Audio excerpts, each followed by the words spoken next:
नमस्कार, मी सागर माळवदे, संमोहन तज्ञ। आजचा विषय आहे ओसीडी।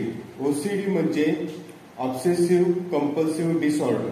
हा एक मानसिक आजार आहे। एखादा विचार डोक्यामध्ये वारंवार येणे त्याला ऑब्सेसिव्ह म्हणतात आणि त्याच्यावर सारखी कृती करण्याची इच्छा होणे त्याला कंपल्सिव्ह म्हणतात। आणि डिसऑर्डर म्हणजे मानसिक आजार।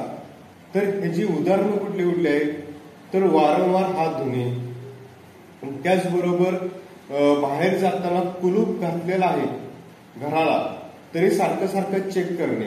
काही लोक निम्म्या वाटेतून परत येऊन परत कुलूप चेक करतात, म्हणजे हे एक डिसऑर्डर आहे। त्याचबरोबर वारंवार आंघोळ करणे, हात धुणे, त्याचबरोबर आपण कितीही स्वच्छ जागी असलो तरी तिथे घाण आहे असे वाटणे आणि ती घाण आपल्या अंगावर उडती का काय किंवा उडलेली आहे, मग सारखे थुंकणे, स्वच्छता करणे, हे ओसीडी मध्ये येतं। तर हे तीव्र विचार सारखे डोक्यामध्ये येत असल्यामुळे ते सारखी सारखी कृती करू वाटणे। आणखीन एक उदाहरण द्यायचं म्हटलं तर तुम्हाला की मी एखादं मोठं पाप केलं आहे अशी सारखी भावना तयार होणे आणि त्याच्यामुळे देवळात जाऊन मला माफी मागितली पाहिजे। तर एक वेळ ठीक आहे, पण काही लोक 20-25 वेळा सारखी माफी मागत असतात किंवा दिवसभरासारखं तेच जपत राहतात। हा एक ओसीडीचा म्हणजे ऑब्सेसिव्ह कंपल्सिव्ह डिसऑर्डर आहे। त्याचबरोबर असे लोकसंख्येमधील 2 ते 3% लोक या आजाराने ग्रस्त असतात।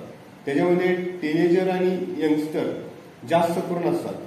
स्त्रियांच्या तुलनेमध्ये पुरुषांचं प्रमाण थोडं जास्त आहे। तर ह्यासाठी संमोहन उपचार हा खूप फायद्याचा ठरतो, कारण या ज्या काही गोष्टी गेलेल्या असतात त्या माणसाच्या अंतर्मनामध्ये गेलेल्या असतात।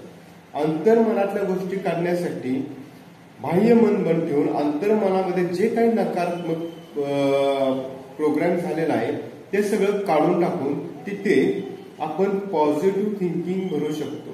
ते विचार नाहीसे करू शकतो, इरेज करू शकतो, पुसून टाकू शकतो। त्यासाठी त्या व्यक्तीची इच्छाही हवी। नुसतं गोळ्या औषध घेऊनच कमी होत नाही, तर सायकोलॉजीची पण गरज असते यासाठी। असे आजार संमोहनाने मी बरेच कमी केलेले आहेत। बऱ्याच लोकांना ह्याचा चांगला फायदा झालेला आहे।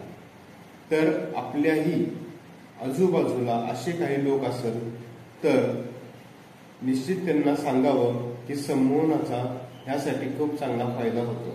काही लोक ज्यांना हा आजार आहे पण ते कुणाला सांगत नाही, सांगायची भीती वाटते त्यांना, कारण की लोक मला वेडा ठरवतील, मी वेडा आहे का काय असं म्हणतील।